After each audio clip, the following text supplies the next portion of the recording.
E apesar de todas as dificuldades, a grande expectativa é sim pela retomada da economia em 2021.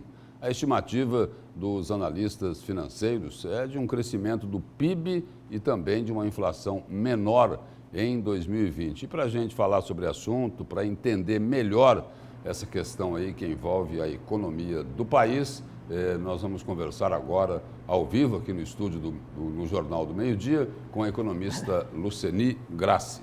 Boa tarde. Boa tarde. E para essa crise na economia, tem vacina? Tem. Qual é ela? Tem vacina. Só que atualmente ela está dependendo da outra vacina. Da outra vacina. Porque não adianta nada vacinar a economia se não tiver a vacina propriamente dita para toda a população. Ainda nesse ano, na opinião da senhora, a economia do país, ela consegue se recuperar? Sim, já tem as expectativas, né, diante ainda um cenário muito incerto, né?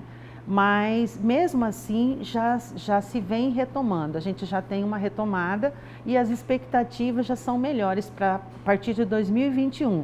Mas a retomada mesmo, com mais consistência, se espera de 22 para frente. Mas já tem sim um retorno para 2021, já tem uma expectativa. Todos os indicadores mostram um cenário mais positivo. Só que temos aí um índice de desemprego altíssimo. Isso são as contradições, porque mesmo tendo uma expectativa de um crescimento do produto interno bruto ou do PIB, como foi discutido, o desemprego ainda vai ser grande. A gente tem a expectativa de que o desemprego ainda cresça, até porque a população que estava acomodada, que foi atendida, né, pelo auxílio, né, que ficou esse tempo e que não diminuiu um pouco a pressão sobre a taxa de desocupação, ela volta a procurar emprego, porque ela vai ficar sem a renda agora. Então isso volta a impactar na taxa de desemprego. Então ainda vamos ter, mesmo tendo a retomada, a parcela da população que vai ficar sem emprego ainda vai ser bastante grande. E o fim desse auxílio emergencial vai acabar também provocando o seguinte, vai colocar mais gente naquela situação de extrema pobreza. Isso. A gente agora percebeu, né, ficou muito evidente a quantidade de brasileiros que estão em extrema necessidade, que precisava do auxílio.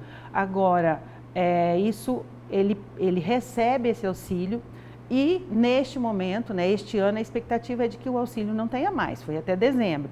Então, isso é muito ruim, porque estas pessoas, né, vão voltar a procurar emprego, não têm um emprego e não vão ter a renda que esse auxílio daria para eles. Esse é um problema para a economia como um todo, porque as pessoas sem renda deixam de consumir e a gente começa a ter problema em todo o sistema econômico. E deve afetar ainda mais um dos setores, ou talvez o setor que foi mais afetado pela pandemia em 2020, que foi o setor de serviços. Sim, o setor de serviços, ele é o que mais sofreu, mesmo tendo retomando o crescimento, ele ainda cresce muito mais lento que a indústria, por exemplo. A indústria, ela cresce de forma mais rápida, né?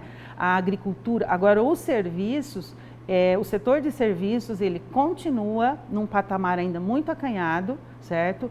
E é este setor que é o que mais sofre. Quanto mais você demora para fazer a vacina, mais esse setor demora para poder chegar a patamares antes da crise. Por quê? Porque é um setor onde é intensivo de mão de obra, é onde as pessoas precisam estar trabalhando. Então, a gente tem essas dificuldades. Então, o setor de serviço é o que mais sofreu e ainda, diante do cenário atual, é um setor que ainda vai sofrer os impactos. Diante de todas essas dificuldades, diante de tanto desemprego. Aí vamos trazer essa discussão aqui para Mato Grosso. Aí a gente vê lá o seguinte, o governo do estado falou, olha, nós equilibramos as contas públicas, né? Aí ficando por aqui ainda, as prefeituras de Cuiabá e de Várzea Grande dizendo o seguinte, olha, nós estamos no azul e não devemos para ninguém. É uma contradição isso, não é? Quer dizer, a situação da população, né, principalmente de baixa renda, uma situação extremamente difícil e o poder público, os governos, assim, em céu de almirante, né? Tudo azul. Então, a gente percebe, nós já falamos antes da pandemia, que se falava muito da crise financeira dos estados, né? A gente sabia que ali tinha um pouco, tinha um excesso naquele discurso e que o estado de Mato Grosso não necessariamente estava quebrado. A gente sabia disso, né? Os números também mostraram, as pessoas, os analistas falavam-se disso, né? É claro que todos os estados têm dificuldades, municípios muito mais dificuldade que os estados. Mas, por outro lado, é bom que os estados estejam caminhando numa situação um pouco melhor, porque o que a gente vai precisar ainda, se tem, diante dessa incerteza, se vai a segunda onda, porque se está vendo que começa de novo a intensificar os problemas, que em alguns lugares, inclusive nos municípios de Mato Grosso, nós estamos aí com situação de restrição já bastante intensa, né? Eu acho que o caso de Rondonópolis... Os casos de contaminação, isso novos infectados exatamente. E o número de mortes aumentou muito. Exato. E o medo não é nem só, a incerteza não está, não só dos prefeitos, dos gestores tomarem decisões restritivas, porque a própria população tem também a perspectiva de que a população voluntariamente comece a se isolar. Porque quando ela começa a perceber que as coisas estão ficando muito difíceis, as mortes estão aumentando, pode ter também uma decisão voluntária. Isso também impacta, né, nos setores da economia. Mas como a gente estava falando, o estado de Mato Grosso, ele é um estado que sempre diante de cenário de crise, Mato Grosso sai um pouco melhor.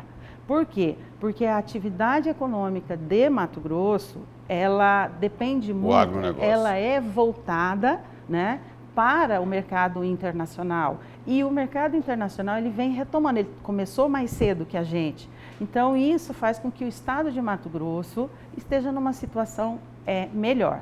Então, a gente vê, e é outra expectativa boa também, as exportações e as importações dos dois lados, elas vão aumentar também, tanto a exportação, como nós também vamos importar. Isso mostra que o Estado está produzindo, porque eu importo insumos. E teve um saldo positivo no ano passado de em torno de 50 bilhões. 50 bilhões. E o Estado de Mato Grosso é um dos estados importantes nesse saldo, certo? Então, Mato Grosso, ele sofre esse impacto, todo estado sofre, mas a gente sofre um pouco menos até pelo perfil da nossa produção, que é voltada para o comércio internacional, que é o agronegócio. E uma outra agravante também para o governo estadual e para os governos municipais é que, não se renovando o pagamento do auxílio emergencial, o Estado e os municípios também não deverão ter aquela compensação por perda de arrecadação. Exato. Aí tem isso também. E outra coisa, os estados, o lado bom que a gente vê quando os estados estão aí com as finanças, como eles estão se colocando, porque espera-se, né, essas famílias que precisam de ajuda, de auxílio, espera-se programas na área da assistência social, na área de transferência de rendas, para dar essa sustentação. O ruim seria se os estados não tivessem caixa para isso. Então, essa é a preocupação. Agora é esperar para ver se eles vão fazer isso. Isso, nós precisamos de que esse discurso de que estamos bem nas finanças, pense nessa população que precisa ainda, vai precisar. E não fique só no discurso, exatamente, né? Vai precisar de um apoio financeiro, de dinheiro. Nós precisamos de que eles mostrem quais serão os programas que vão dar conta dessa população de baixa renda que precisa do apoio, do auxílio emergencial que deixou de receber desde dezembro. Vai deixar, né? Agora em janeiro. Muito obrigado pela sua presença e pelas informações aqui no Jornal do Meio Dia. Eu que agradeço.